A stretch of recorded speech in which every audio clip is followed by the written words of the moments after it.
Good evening, Let's Talk Family. Welcome, welcome, welcome. Welcome to another episode of Business Spotlight. I am your host, Regina Smithwick, and I have a special guest this evening. I have Betty Lee, and she's a realtor, and I had met her through another group that we are a part of, and she's an amazing woman. I'm just glad that you're here. So welcome to our show, Betty. Thank you so much for having me on, Regina. Oh, no Good to be problem, here. no problem, no problem at all.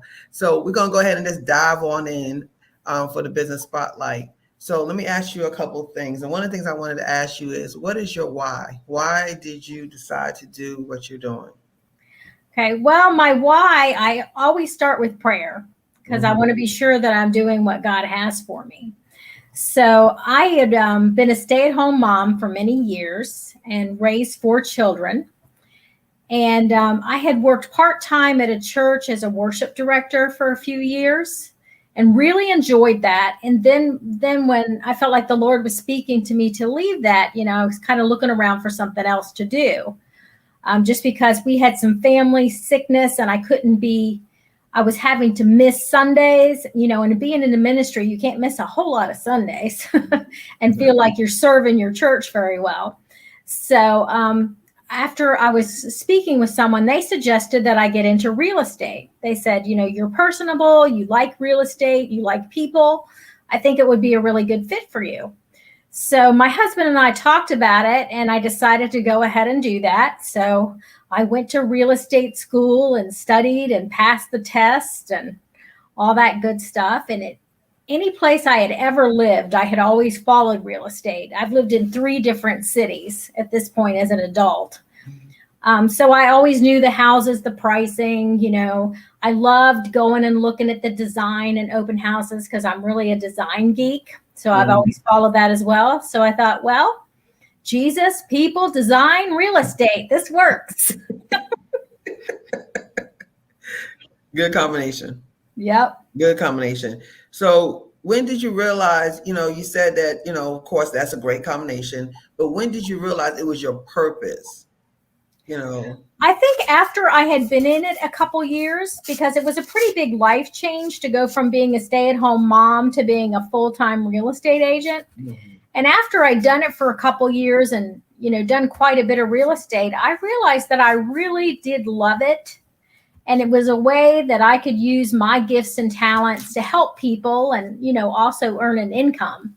Mhm. So I would say I started in 2013, and I would say by 2015, I just kind of really felt like this was the way for me to go. You in helping people, Hmm. yeah, it seemed like that's something that you love to do. Yeah, I do That's like my to do that. conversation we had, so this is definitely helping because you can't help nobody more than getting them a home.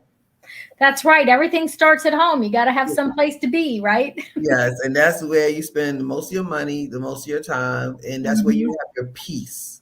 A Right. home is where you have your peace. My dad always told me there's two places that you get peace is in the grave and in your house. And you should be able to have peace in the place you stay and pay. And when That's you right. don't, there's a problem. And you can find peace in a home no matter what your budget is. Hmm. Because most people, when they buy a home, especially if they're starting out, they have kind of a small budget.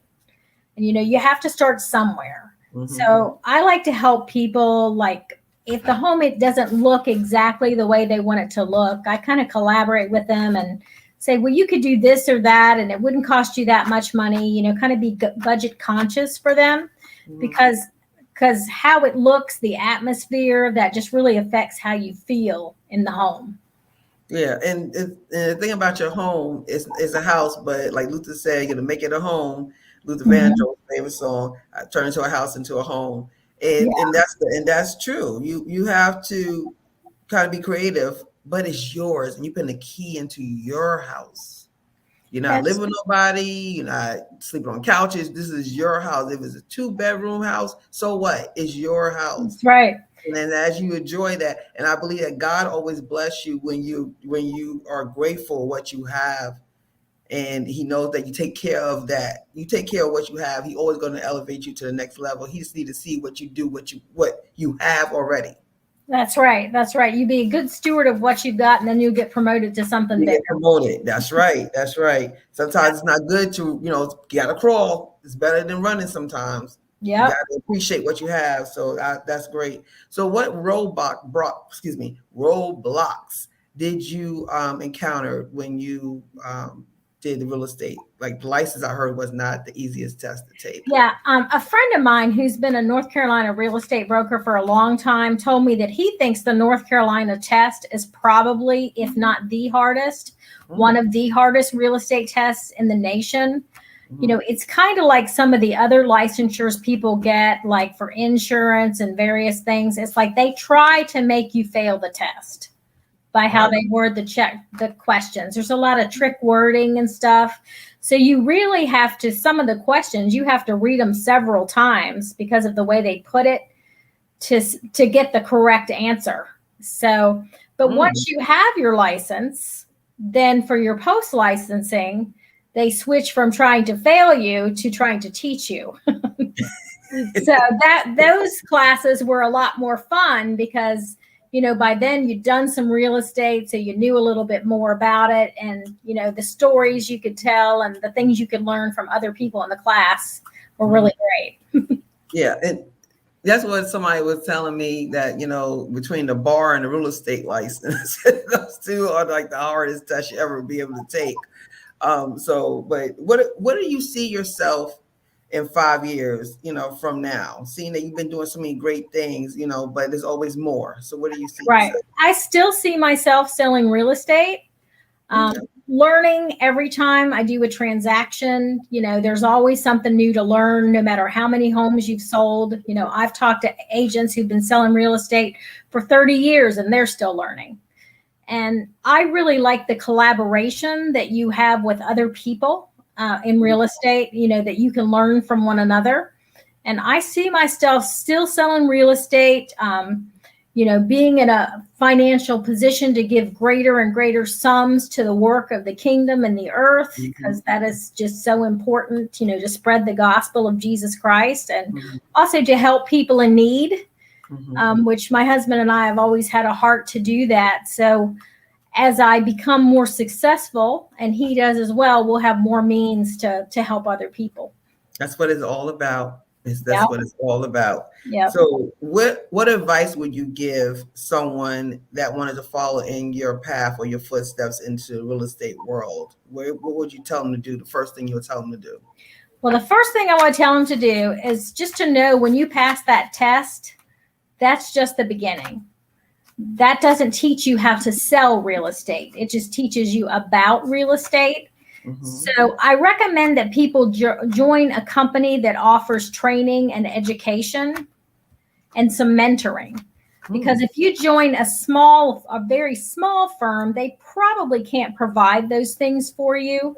But when you're going to real estate school, you start going on interviews to see what company you'd like to be with. And there are various companies that provide education and training. I was with Allen Tate Realtors in Winston-Salem for several years, and they provide education and training, which was good. And some other companies do. But the company I'm with now, Hunter Row Real Estate, we provide a lot of education and training for not only new agents, but for experienced agents as well. It's very collaborative. You know, you can kind of pull on your colleagues and ask them, you know, when you encounter a situation, you're not quite sure how to handle it. You know, your colleagues are always there to help you. So I really like an atmosphere of collaboration. I think that's really important. And just for an agent starting out, to have a mentor or a business coach. Somebody that they can really learn from, because, you know, that's how we learn, is by having someone else help us. So you basically looking for a family-oriented kind of company or a firm, you know, that believes in their people and believe into educating their people. That's good advice, you know, because, you know, you come out of, like you say, you take the test, you got to go somewhere, and you got to go somewhere that's going to, you know, educate you. Right. Yeah, there's so much to learn that you need to go somewhere where you're going to get that help. Yeah, that's definitely great advice. So what are you working on currently? Is anything you doing now or? Right now, I'm working on helping a few clients with what they're looking for in various parts of North Carolina. I've got clients here in the Raleigh area, in Wilmington. I have one investor client that they're kind of looking all over. Mhm. So I help them, if they end up purchasing in North Carolina, I can help them with that. But if it's in Virginia, I would connect them with a Virginia agent to help them with their purchase, since I'm not licensed in Virginia. So I wouldn't be the right person for that. Now, are you able to be licensed in other states? Yeah, you can be You are? licensed in as Okay. many states as you want to study and take that test for. So far, I'm sticking with North Carolina. North Carolina is big enough. It's big enough. I had a licensed assistant who was licensed in Florida and North Carolina. And I asked her one time, I said, do you ever get confused as to what the rules are in each state? And she said, yeah, I really have to think about it sometimes. Yeah, because they probably vast. They're probably really different. Yeah, a lot of states do things differently, than we do here. And we're just kind of used to how we do it. But if you're licensed in more than one state, then you've got to keep all that straight. And I wonder how it is in like metro areas where I'm from. Like I used to live in the tri-state area. So, the mileage is only 20 something miles between three states. You could hit three states, really Right. easily. So I Yeah, wonder if you that way where I grew up as well. I grew up in the DC area. So yeah, you too. Yeah. yeah, Maryland, DC, and Virginia. So I wonder if you do that, is it feasible for you? Well, not feasible, I guess I would say more beneficial for you to take all three. I think it depends on how big of an area you want to try to serve, because especially in that area with all the traffic, you've got to decide how far you're willing to drive. And if you think that you can serve your clients, in those various locations. Of course, if you have help, on your team or in your office that lives in the various areas, it's a lot easier to do it. But if you're a sole agent without a team, you eventually people end up limiting how far they're going to drive. Yeah, I guess, yeah. You will never make it to some of those appointments, especially in DMV. Right. And plus you have to learn the market in various areas. And, real estate is local. You have to learn it every place you serve. No, that seems like it takes a lot. It takes a lot. So I can understand why. So tell me a little bit about yourself. What is one of your defining moments in your life? I would say a big defining moment for me. I was raised in a Christian home, so I always grew up knowing about the Lord and knew that He loved me and cared for me. But I remember when I was 12 years old, I decided I was going to ask Jesus to come into my heart. And I just remember that feeling when the Holy Spirit came and lived inside me. And for like 3 days, I was just like, woo! It was so great. Yes, I was 12 as well when I got baptized, when I decided to get baptized. So something about that age. Yeah. I think you start waking up and you start knowing what you're doing and you understand it a little bit better. Right. You come into your own as being a person, I think. That's when you start, I guess you get, I think they used to call that the age of accountability. Which I guess is different from person to person, as far as, what rate you grow and mature at. But that was a big defining moment. And then, of course, when I met my husband, that was a big moment. Yes, that is a big, it changed your life.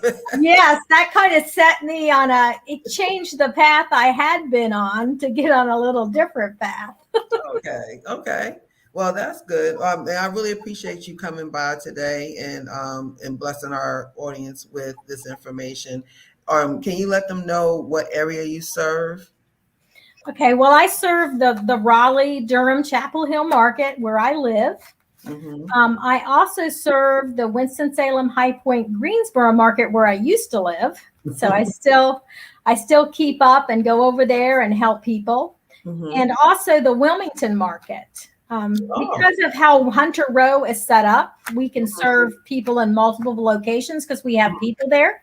Mhm. And with myself not having children at home, they're all grown, and one of my kids has their own kids. I can drive to places I need to drive to when I need to go, and I have help.